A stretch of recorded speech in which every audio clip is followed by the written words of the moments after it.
श्री महावीर प्रभु को मेरी वंदना। श्री महावीर प्रभु को मेरी वंदना। वंदना वंदना वंदना वंदना वंदना वंदना वंदना। मुझको तारो प्रभु तारी जो चंदना। मुझको तारो प्रभु तारी जो चंदना। वंदना वंदना वंदना वंदना वंदना।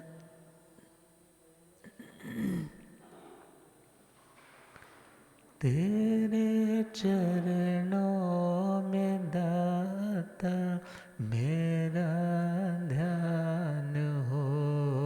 तेरे चरणों में दाता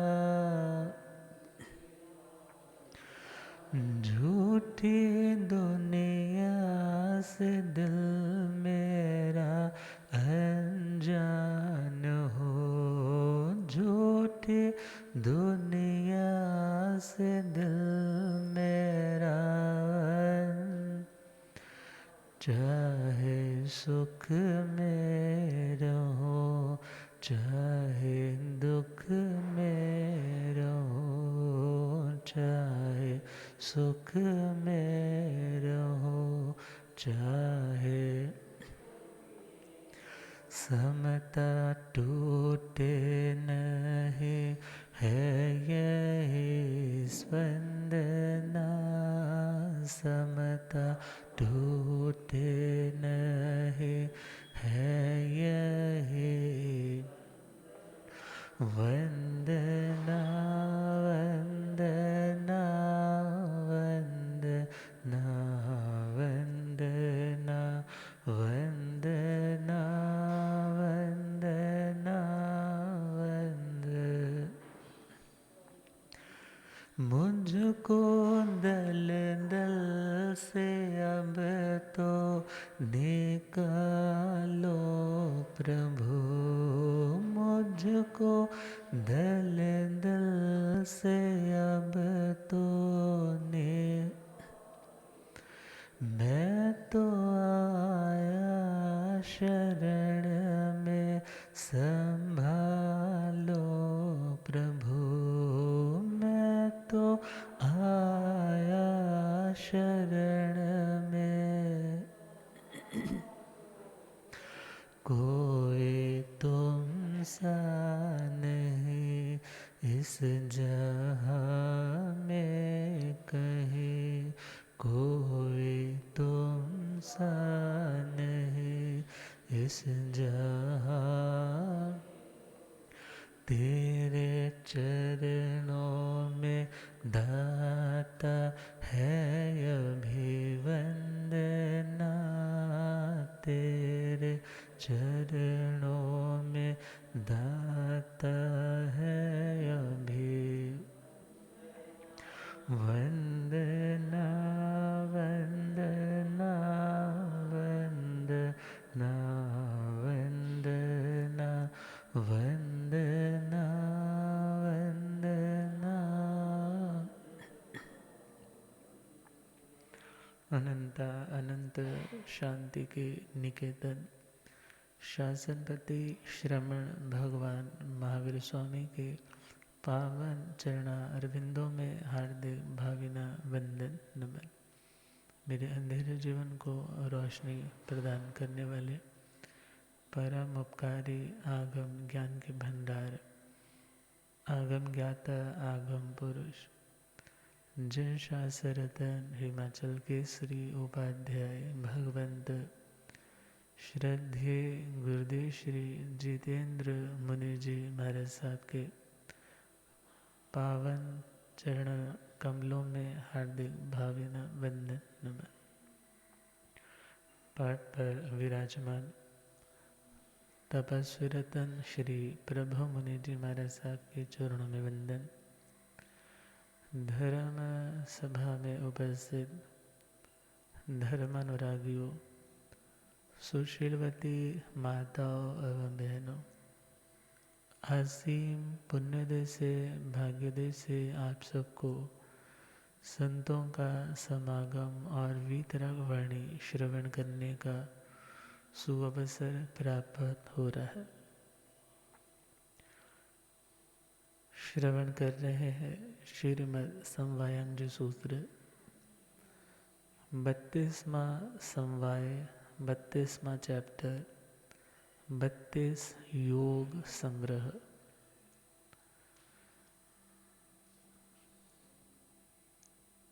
योगी की जिंदगी समाधि की जिंदगी है। समाधि अर्थात जिसे समाधान मिल जाते हैं, जो समाधान से युक्त है वह समाधिवंत है। ज्ञान, दर्शन और चारित्र को भी योग कहा जाता है शास्त्रों में। तो ज्ञान, दर्शन और चारित्र, इनसे जो युक्त है वह सच्चा योगी है। और उस योगी से भले हमारा लक्ष्य तो अयोगी अवस्था को पाना है, मगर वह अवस्था घटित तभी हो पाएगी जब ये आत्मा दुष्प्रणिधान से सुप्रणिधान की ओर आएगी। दुष्प्रणिधान मन, वचन और काया, इन तीनों की प्रवृत्ति जब धर्म से विपरीत है, आत्म स्वभाव से जब प्रतिकूल है, उस समय मन दुष्प्रणिधान है, वचन दुष्प्रणिधान है, काय दुष्प्रणिधान है। जब आत्मा की कर्मजन्य यह तीनों शक्तियाँ मन, वचन और काया, तीनों धर्म के अनुकूल खंति, मुत्ति इत्यादि 10 विध धर्मों के अनुकूल चिंतन, वाचन और क्रियात्मक रूप से चलते हैं, उस समय वह सच्चा योगी और योगी ही अयोगी अवस्था तक पहुंच सकता है। तो आज हम सुनेंगे 25वां पॉइंट उन 32 बातों में से जो आत्मा को परमात्मा भाव से जोड़ने में, योग करवाने में समर्थ है। तो 25वां पॉइंट, जिसके बारे में काफ़ी कुछ कल भी हमने डिस्कस किया और आज भी उसी के ऊपर चिंतन चलेगा, व्युत्सर्ग। 25वां पॉइंट, व्युत्सर्ग।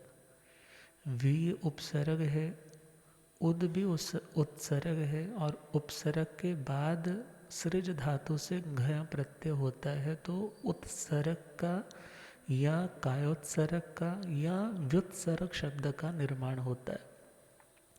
कायोत्सर्ग में भी काय शुरू में है, फिर उत्सर्ग है, और जो मल इत्यादि का त्याग है उसके लिए मलोत्सर्ग आ जाता है। किसी के प्राण जब निकलते हैं तो प्राणोत्सर्ग बोला जाता है। और शास्त्रीय परिभाषाओं में 2 तरह के रास्ते, 2 तरह के मार्ग, एक उत्सर्ग मार्ग और दूसरा अपवाद मार्ग। एक उत्सर्ग का मतलब सामान्य जो नियम है, जो कॉमनली तुम्हें हमेशा फॉलो करना है। अपवाद का मतलब जैसे बस में सफ़र करते हो तो एक विंडो रखी होती है कि जब कभी कोई ऐसी दुर्घटना घट जाए तो इस विंडो को तोड़ करके बाहर आ जाओ। मगर वो अपवादिक घटना, वो एक्सीडेंट की अवस्था जब कभी घटित हुई तब भी उसको तोड़ा जाता है, उसको कॉमन रास्ते की तरह यूज़ नहीं किया जाता। इसी प्रकार जो नियम सामान्य रूप से हमेशा फॉलो करने, वो तो है उत्सर्ग अवस्था। और जब कभी कभी उन नियमों में कोई आगार, कोई छूट, कोई ढील या उस नियम को ब्रेक करने की नौबत आ जाए, तो वो जस्ट और जस्ट अपवादिक घटना है, कोई एक्सीडेंट ऐसा है, कोई अवस्था विशेष ऐसी है, मगर पुनः उसकी रिपेयरिंग ज़रूरी है यदि शुद्ध होना है। तो व्युत्सर्ग में वी उपसर्ग है और उत्सर्ग अगला शब्द है। वी का मतलब विशिष्ट, वी का मतलब विशेष से ही विशिष्ट बना है। विशेष का मतलब जो स्पेशल है, जो कॉमन नहीं है, जो ट्रीटमेंट आप सबके लिए नहीं करते।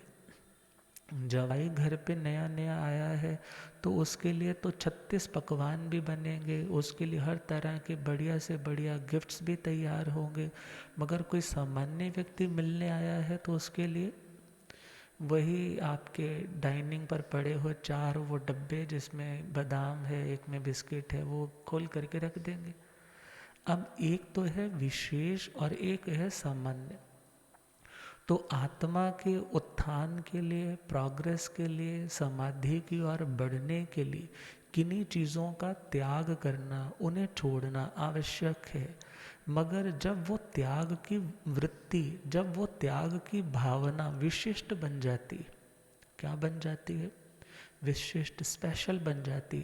आज तक कॉमनली हम कर रहे थे, अब बहुत ही उत्कृष्ट विशिष्ट भावों के साथ हम जब किसी चीज़ का त्याग करते हैं तो उस त्याग का नाम है व्युत्सर्ग। उसका नाम क्या है? व्युत्सर्ग। कल हमने सुना था श्रीमद् ठाणंग सूत्र में 2 तरह की प्रतिमाओं का दूसरे ठाणे में वर्णन आता है, विवेक प्रतिमा और दूसरी व्युत्सर्ग प्रतिमा। विवेक प्रतिमा व्युत्सर्ग प्रतिमा की ही पूर्व भूमिका है।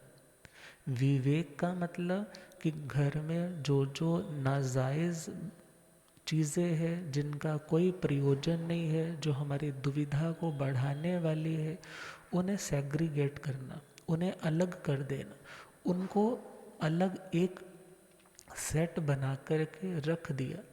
और व्युत्सर्ग क्या है? जो तुमने वो बंडल बांध रखा है, जो तुमने उनको अलग करके रख रखा है, उनको घर से निकाल देना, उसका नाम क्या है?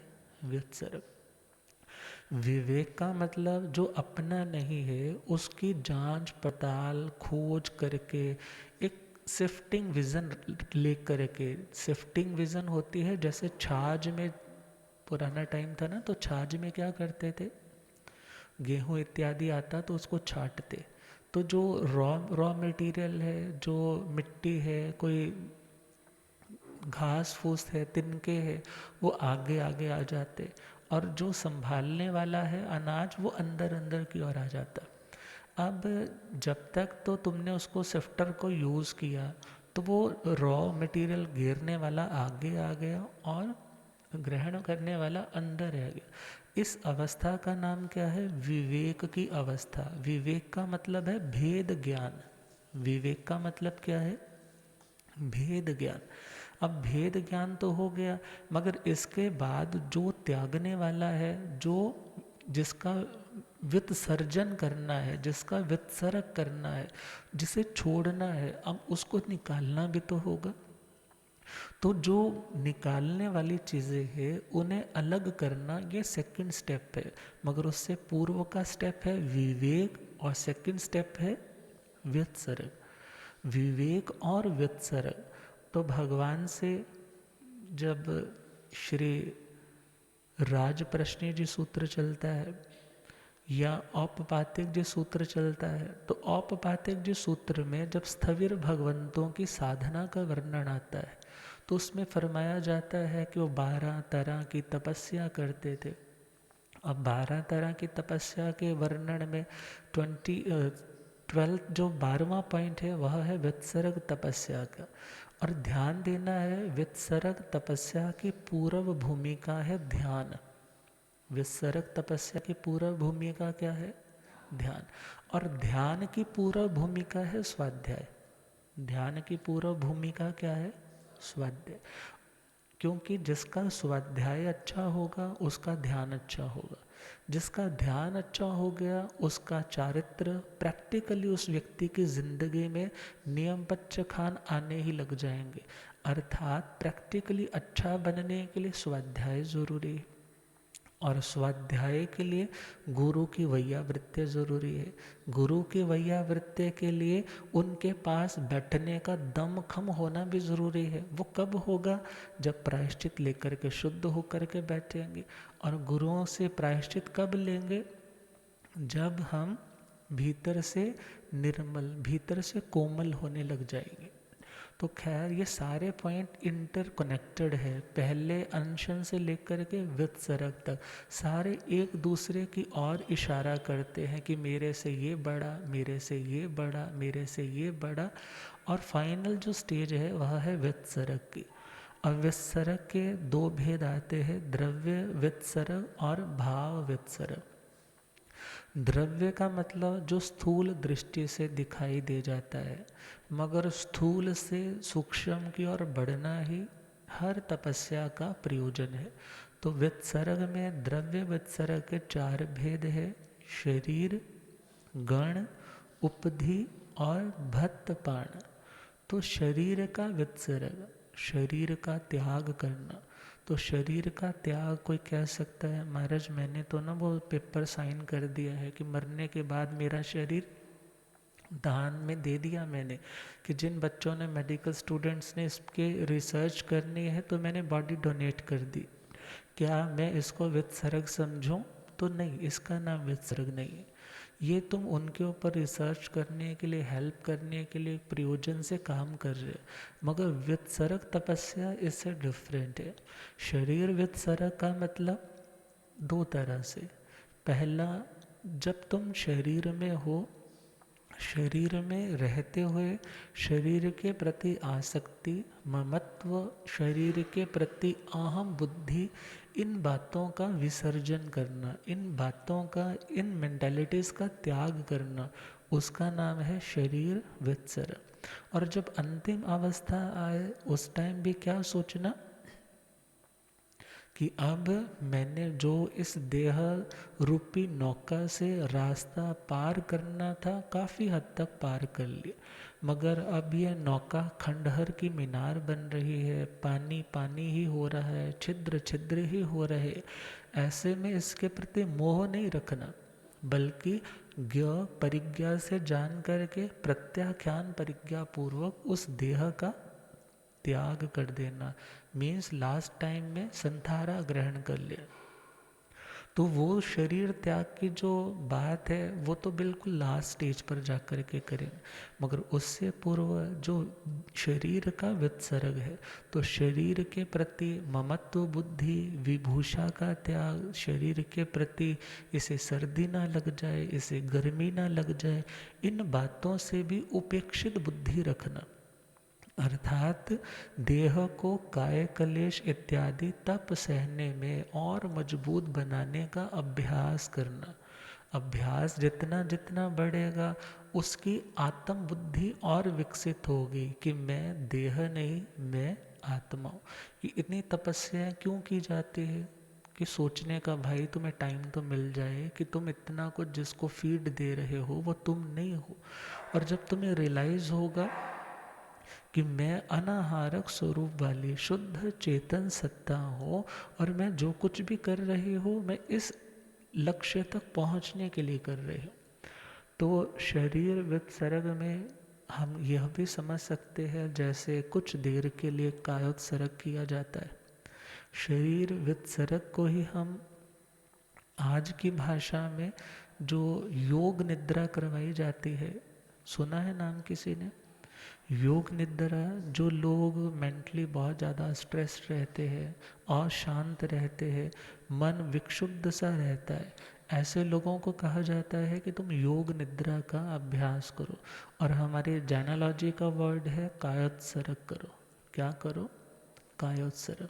कायोत्सर्ग अर्थात देह की जड़ता को, देह की जड़ता को मंद करने के लिए ये सबसे अचूक औषधि है कायोत्सर्ग।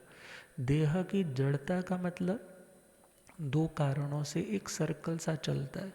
दुनिया में तुमने अपनी हिम्मत से ज़्यादा काम कर लिया तो शरीर में स्टिफनेस आने लग जाती, अंगों में अकड़ाव सा आने लग जाता है धीरे धीरे। और वो जो फिजिकल स्ट्रेस है, फिजिकल स्ट्रेस कॉज क्या करता है? Mental stress.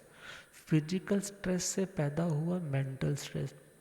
जब मेंटल स्ट्रेस बढ़ने लगा तो उस मेंटल स्ट्रेस में तुम अच्छे से अपनी ज़िंदगी को ऑर्गेनाइज व्यवस्थित नहीं कर पाते, और उसी मेंटल स्ट्रेस से फिर फिजिकल स्ट्रेस बढ़ा, और फिजिकल स्ट्रेस से फिर मेंटल स्ट्रेस बढ़ा, और ये चलते चलते एक विशियस सा सर्कल, एक ऐसा चक्र चल पड़ता है जिसको तोड़ना, जिससे बाहर आना बड़ा मुश्किल हो जाता है। अब दो बातें हैं, कोई व्यक्ति फिजिकली बड़ा स्ट्रांग होता है मगर मेंटली वो व्यक्ति इतना वीक है। वीक का मतलब या राग बहुत करता है किसी से या नफरत बहुत करता है। जो राग करने वाला है वो भी कमज़ोर है, और जो द्वेष करने वाला है वो भी कमज़ोर है। अब वो इतना अंदर से वीक हो चुका है कि उसका जो मेंटल स्ट्रेस है उससे फिर फिजिकल स्ट्रेस, फिजिकल बीमारियां आ जाती। क्या आ जाती है?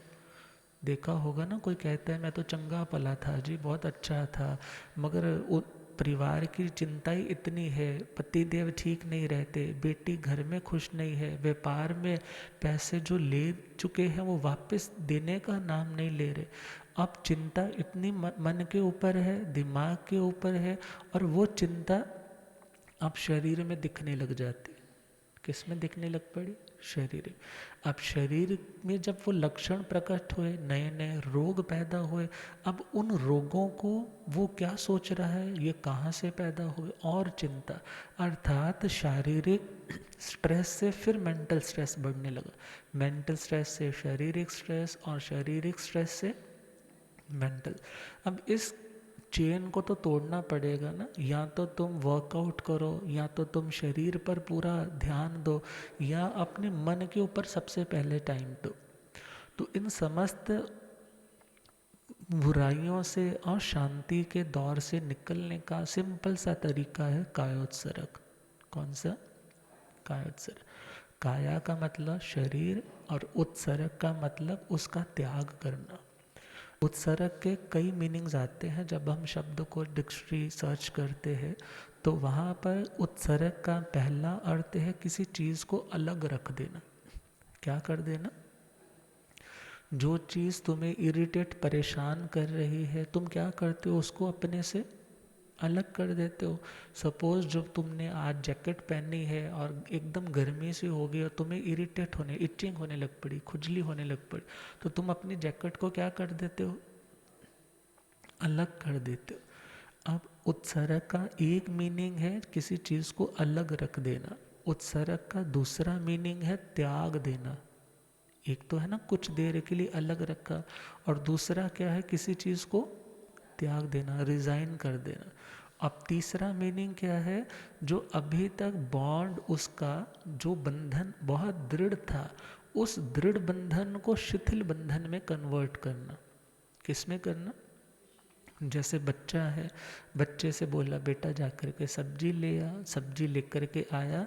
अब दुकानदार ने तो वहाँ पर 2 गांठें लगा करके दी थी थैली को, मगर उसने क्या कर ली?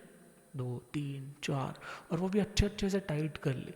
जब घर पे आया तो जैसे ही रखी, माँ कहती अच्छा खोल करके निकाल के रख दे।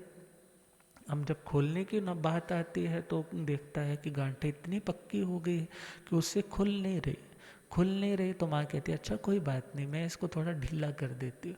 अब माँ थोड़ा थोड़ा ढीला कर देती है तो बच्चा उसको इजीली खोल लेता है। इसी प्रकार उत्सर्ग का मीनिंग क्या हुआ? जो शिथिल, जो दृढ़ बंधन है उनको शिथिल बंधन में कन्वर्ट करना। मीन्स जो हमारा स्ट्रेस बहुत ज़्यादा है उसको क्या करना? लूज करना। या जो हमारी आसक्ति दुनिया के प्रति बहुत ज़्यादा, बहुत गाढ़ी है, बहुत टाइटली हम उन चीज़ों के साथ जुड़े हुए हैं, उन बंधनों को क्या करना? खोल नहीं पा रहे हो, वरी नॉट, अभी फर्स्ट स्टेप पर चलने लगे हो, एटलीस्ट उसको क्या करो, लूज तो करो बंधन को। बंधन हल्का होगा तो उस बंधन को खोलना भी क्या हो जाएगा, आसान हो जाएगा। तो उत्सर्ग का अगला मीनिंग हम देखें, किसी चीज़ को तिलांजलि देना। क्या देना? तिलांजलि किसको बोलते हैं? अंजलि तो बोलते हैं जब दोनों हाथों को ऐसे जोड़ा जाता है, उसको क्या बोलते हैं? अंजलि बोलते हैं ना। अंजलि में रखा हुआ पानी धीरे धीरे घटता घटता घट जाता है। इसी प्रकार यहाँ पर अंजलि का मतलब दोनों हाथों में। अब तिल अंजलि का मतलब है हाथों में तिल उठा करके जब लास्ट में वो स्वाहा कर दिया जाता है ना, कि बस भाई अब खत्म हो गया, तो उसका नाम क्या है? तिलांजलि। अर्थात जो आत्मा के हित की बातें नहीं है, जो आत्मा की शांति को बढ़ाने में सहयोगी चीज़ें नहीं है, उन चीज़ों का क्या कर देना? त्याग देना, उनको तिलांजलि दे देना। भाई हमारा तुम्हारा रिश्ता इतना ही था। पंजाब में तो क्या करते हैं, तिनका तोड़ करके आते। महाराष्ट्र में भी ऐसे ही करते होंगे, जब अंतिम टाइम लौटते हैं संस्कार करके तो क्या करते हैं, तिनका तोड़ दे। तिनका क्यों तोड़ते हैं? भाई तेरा और मेरा रिश्ता खत्म, इतना ही था। अब विचार करना है, जब अंतिम टाइम में ऐसा होने ही वाला है, तो तुम, भगवान कहते हैं त्यागी वो है जो सब कुछ होते हुए उस चीज़ को छोड़े, और जो चीज़ उससे छीन ली जाए उस व्यक्ति को तो त्यागी नहीं कहा जाता। मरना तो कोई नहीं चाहता, देह को तो कोई नहीं छोड़ना चाहता, मगर देह रहते हुए देह के प्रति आसक्ति को छोड़ देना, उसका नाम तपस्या है, उसका नाम शरीर वित्सरक तपस्या है। और इसका फायदा क्या होगा? देह के प्रति जो हमारा लगाव है, या देह के साथ जुड़े हुए लोग हैं उनके प्रति जो लगाव है, वो धीरे धीरे लगाव जो बहुत ज़्यादा डीपली रूटेड था, बहुत ज़्यादा स्ट्रांग था, वो धीरे धीरे लूज़ होगा। और उसके लूज़ होने से हमारी स्ट्रेस की जो ग्रंथियां हैं वो भी लूज़ होंगी, हम शांति का अनुभव करने लग जाएंगे। तो कायत सर्ग में अलग अलग टाइप्स आते हैं कि जब हम सूत्री का पाठ पढ़ते हैं तो लास्ट में क्या आता है? ताव कायम ठाणेन मौणेन झाणेन अपाण वो सिरा। अब लास्ट वाला वर्ड क्या कहा? ताव कायम। तो ये जो कायम काया वर्ड है, ये लास्ट वाले शब्द के साथ जुड़ेगा। कौन सा? अपाणम। अपाणम कायम वो सिरा में। अपाणम मतलब अपनी, काया मतलब इस देह को, वो सिरामी का मतलब उसका व्युत्सर्ग करने जा रहा हूँ। क्या करने जा रहा हूँ? व्युत्सर्ग। व्युत्सर्ग का मतलब उसका त्याग करने जा रहा हूँ। ताव कायम, ताव का मतलब तब तक, तब तक कब तक? जब तक नमो अरिहंताणं नहीं बोल लेता। यही आता है ना पाठ में। अब विचार करना है, तब तक ठाणे न मोड़े न झाड़े न, ठाणे न मोड़े न झाड़े न। ठाणे न का मतलब वो स्थान जहाँ पर, जिस स्थान पर ये काया को मैं स्थिर करने जा रहा हूँ। पधारिए हमारे साथ,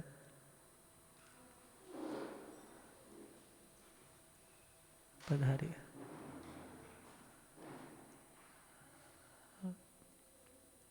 परम आदरणीय भगवती स्वरूपा महासाध्वी श्री सुबोध जी महाराज साहब अपने शिष्या परिवार के साथ पधारी है। उनका हार्दिक हार्दिक अभिनंदन है, स्वागत है। और उन्होंने जो मंगल में आज दर्शन दिए उसके लिए बहुत बहुत हम तो आभारी बोलेंगे कि उन्होंने बैठे बैठे हम सभी को दर्शन प्रदान किए। तो पधारिए हमारे साथ, पाठ पे विराजे। विराजे।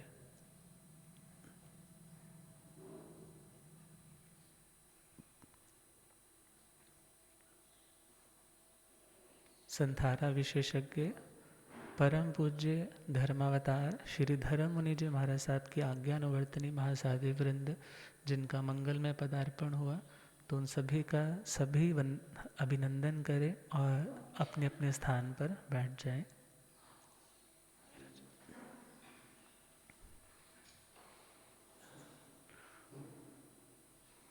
तो जो शब्द आया ताव, कायं, ठाणेन, मौणेन, झाणेन, अप्पाण, वो सिरा। तो ये कायोत्सर्ग का या व्युत्सर्ग दोनों के लिए हम ये पाठ यूज कर सकते।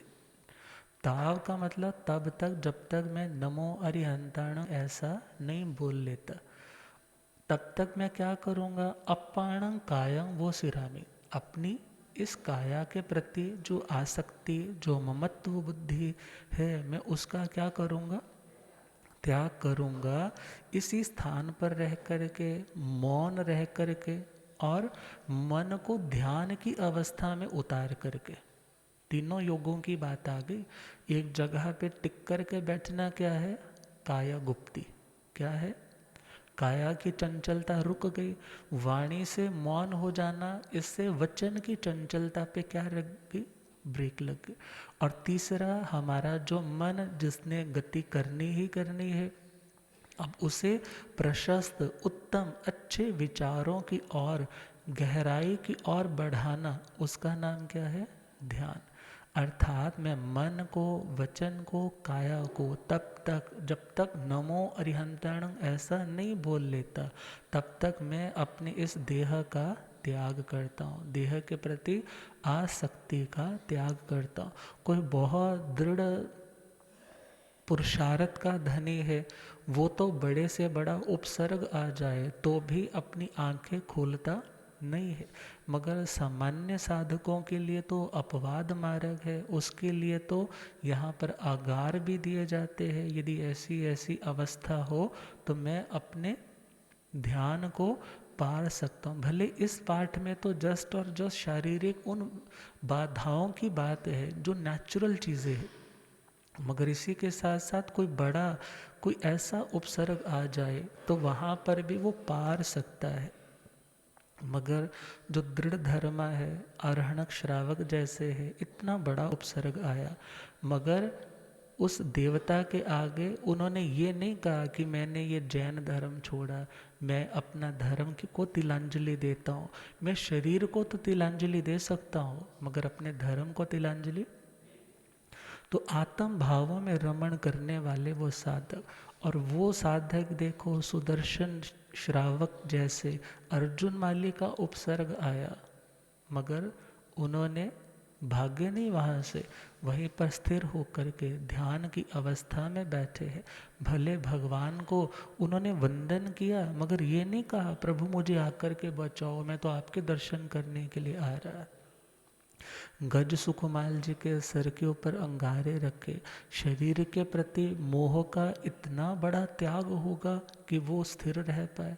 और क्या चिंतन करती होंगी ऐसी आत्मा, अरे आत्मा रे तुझे किसका डर है, अरे आत्मा रे तुझे किसका डर है, तू हस्ती से अपने ही खुद बेखबर है, तू हस्ती से अपने ही खुद में, जिस्म हो पुराना कहे लोग बूढ़ा, जिस्म हो पुराना कहे लोग, मगर तो सनातन अनादि अमर है, मगर तो सनातन अनादि, अरे आत्मा रे तुझे किसका डर है, अरे आत्मा रे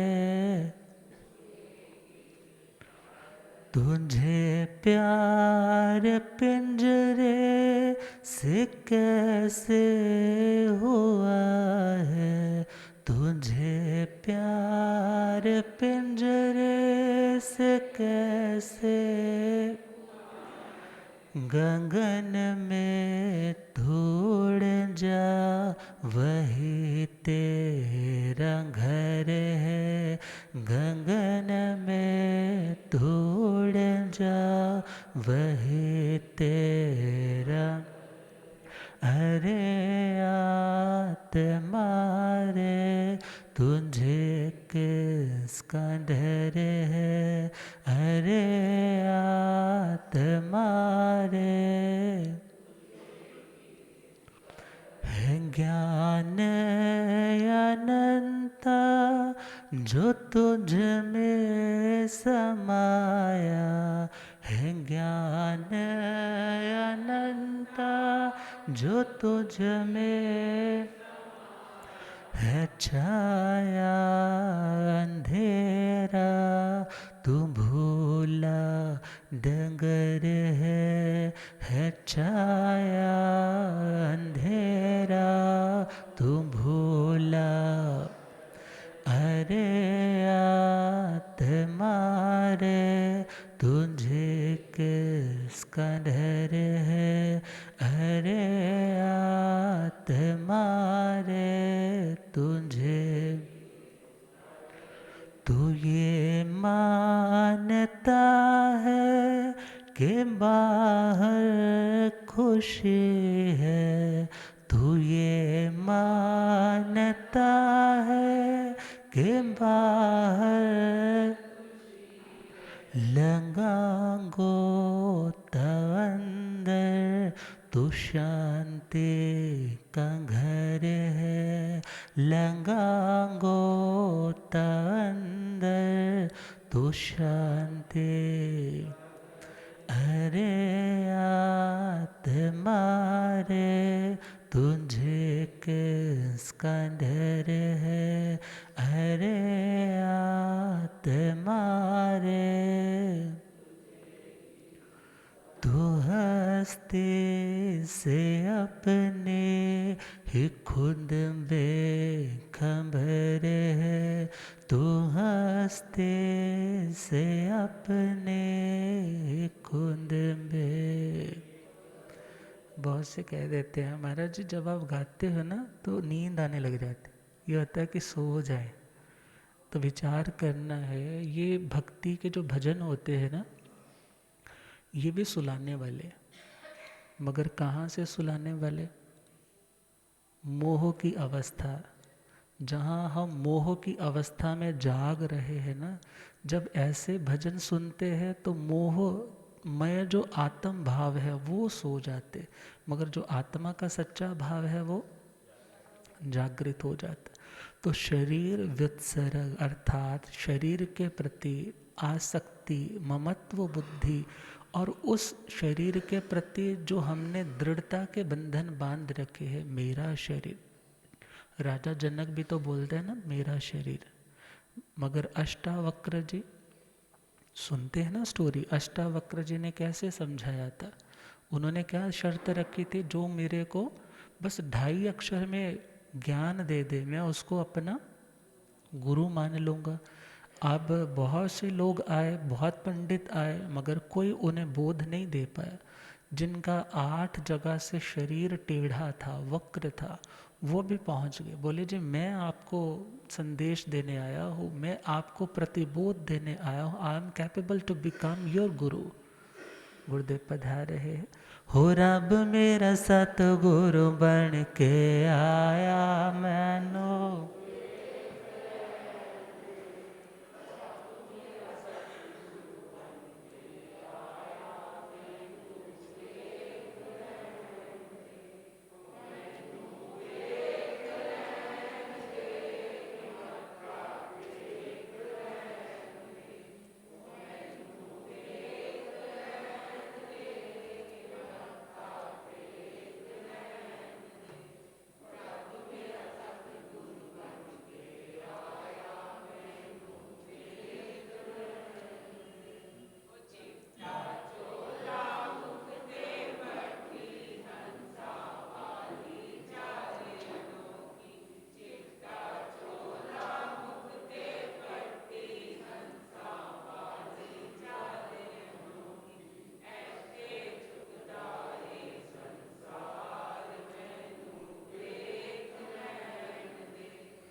हो रब मेरा सतगुरु बन, हो पौंदे पौंदे सूके बूटे हरे कर देंदा, पौंदे पौंदे पानी हो केड़ा माले बन के आया मैनू, हो केड़ा माले बन के आया मैनू, हो रब मेरा सतगुरु बन के आया मैनू। बोले आगम ज्ञाता आगम पुरख जिन शास्त्र तन हिमाचल केसरी उपाध्याय भगवंत श्रद्धे गुरुदेव श्री जितेंद्र मुनि जी। तो अष्टावक्र ने आकर के क्या बोला कि मैं योग्य हूँ आपका गुरु बनने के लिए, मगर ये बताओ तुम दक्षिणा क्या दोगे। कहने लगे दक्षिणा, बोलो क्या चाहिए। कहने लगे मुझे वो चाहिए जो तुम्हारा अपना होगा। क्या चाहिए? जो तुम्हारा अपना होगा। बोले जी मेरा अपना, मेरे सबसे जो अपना मैं जिसको समझता हूँ मेरी महारानियाँ हैं, वो मैं महारानियाँ आपको आपके चरणों में अर्पित कर दूँगा। बोले जी जब जन्म हुआ था कौन सी महारानी साथ लेकर आए थे? ये महारानियाँ तुम्हारी अपनी। सूर्यकांता महारानी देखी थी ना, क्या किया था उसने राजा परदेसी का? जहर दे दी। अब कौन है तुम्हारा अपना? कहने लगे जी बेटे मेरे अपने हैं, बच्चे मेरे अंग जात है, मेरे आत्मज है। कहने लगे अंतिम समय में कोई बेटा भी तुम्हारे साथ नहीं चलेगा। कहने लगे मेरा फिर इतना बड़ा राज दरबार है, इतना मेरा भंडार है, इतना बड़ा मेरा ट्रेजर है, तो आप उसको कृपा करें, उसको ले लीजिए। कहने लगे वो भी जनता का पैसा है, दादा परदादाओं का पुश्तैनी जद्दी वो पैसा है, तुमने क्या कमाया है जो साथ लेकर के जाओगे। बहुत खोज की, बहुत सोचा, बहुत विचारा, फिर सोचने लगे ये शरीर तो किसका है? ये शरीर तो मेरा है ना, मैं शरीर आपको अर्पित कर दूंगा। कहने लगे ये शरीर भी तेरा नहीं, ये किसका दिया हुआ है? माता और पिता का। अब विचार चलने लगा फिर मेरा क्या है, मेरा क्या है। मानो वो क्या उसको समझा रहे, वही भेद विज्ञान तुम देखो, तुम्हारा अपना क्या है। जब तुम अपने को खोजने लगोगे ना तो जो जो पराया है अपने आप सेग्रीगेट होता जाएगा, अपने आप अलग होता जाएगा। और उसे अलग करना है व्युत्सर्ग है, उसे अलग करना है क्या है? क्या लिखा? मान मेरा कहना नहीं तो पछताएगा, मान मेरा कहना नहीं तो माटी का खिलौना माटी में मिल जाएगा, माटी का खिलौना माटी में। काहे को कहता ये बेटा है मेरा, काहे को कहता ये बेटा तो एक दिन, अरे बेटा तो एक बहू का हो जाएगा, बेटा तो बहू का हो। माटी का खिलौना माटी में मिल जाएगा, माटी का खिलौना। काहे को कहता ये मेरा वो मेरा, काहे को कहता ये मेरा वो। बांध मुट्ठी आया पसारे हाथ जाएगा, बांध मुट्ठी आया पसारे हाथ जाएगा, माटी का खिलौना माटी में मिल जाएगा, माटी का खिलौना माटी। अब ध्यान गया मेरा अपना क्या, फिर अब अंदर से आवाज आई आत्मा, ढाई बन गए ना, आत्मा। अब गुरु कहने लगे अब तुम्हें आत्मबोध हो गया है कि तुम कौन हो, तुम्हारा कौन है, अब चलो मेरे साथ। बोले जी मेरे को तो राजगद्दी ने पकड़ रखा है। कहने लगे राजगद्दी ने पकड़ा है, मैं चाहता हूँ छोड़ना मगर छोड़ नहीं पाता। सुनते हैं सुबह सुबह सैर को निकले, उन्होंने वृक्ष को जाकर के पकड़ लिया। कहने लगे राजा बचाओ, हे राजन बचाओ, ये वृक्ष मुझे छोड़ नहीं रहा। तो क्या कहने लगे महाराज गुरुदेव आप क्यों मेरे से मजाक करें, वृक्ष ने आपको कहाँ पकड़ा है, वृक्ष को आप छोड़ दो, आप स्वतंत्र हो। कहने लगे तुम्हें समझ है इस बात की। बोला ये तो बच्चे को भी पता है। फिर तू बोलता है मेरे को राजगद्दी ने पकड़ा है, किसी ने तुम्हें पकड़ा नहीं है। व्यक्ति सोचता है मैं चला जाऊंगा तो दुनिया का गुजारा कैसे होगा। ध्यान देना तुम गुजर भी जाओगे ना, दुनिया का गुजारा बंद नहीं होगा। उनके कर्म, उनका भाग्य, उनका पुण्य, उनका पाप उनके साथ है, मगर आत्मा का जिसे भान है वो शरीर के प्रति अपने ममत्व को त्यागता जाता है, उसी का नाम शरीर व्युत्सरक तप है। समय खूब हो रहा है और आज हम चाहेंगे महासाध्वी श्री जी पधारे हैं तो मंगल में अपने भाव, क्योंकि रविवार भी है तो कृपा करें, कृपा फरमाए। गुरुदेव कृपा करेंगे, आप कृपा फरमाए जैसे आपको उचित लगे। वैसे रविवार है, आप 10-15 मिनट प्रवचन भी दें तो अच्छा है।